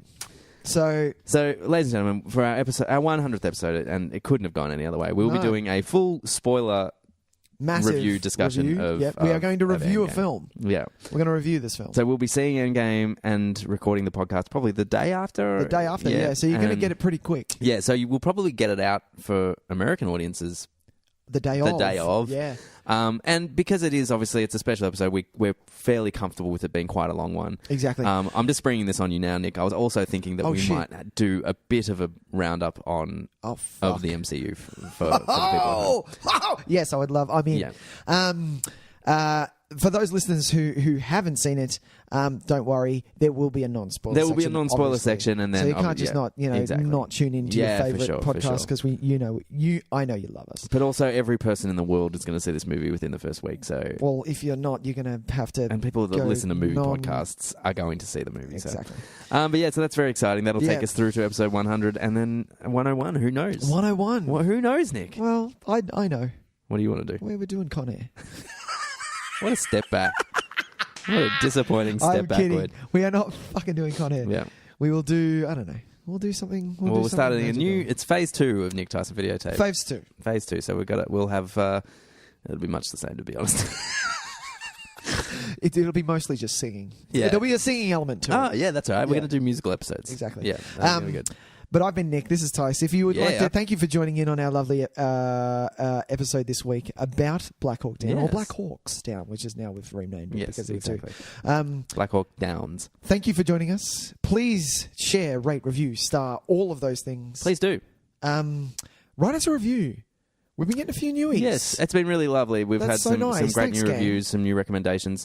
We will be reading, also part of episode 100, we will be reading every review. Every review that and every we've recommendation that we've had, because we also want to acknowledge our wonderful fans. So we do. If by chance you would like to have your review read before then, get onto it. Exactly. But other than that, we are on all forms of social media, which is Facebook, Twitter, Instagram, YouTube. We do have an email account, which is nicktysonvideotape@gmail.com. Yeah. I spell Nick, N-I-C, and Tyson, T-Y-S. That's it. So pass that along, and we would love it. Yeah. Otherwise, we're going to see you next week, guys. We'll see you next week for something a little bit more bit different. Oh, shit. Yeah. All right, Nick. Bye, Tyson. See you, man. Bye, man. Bye.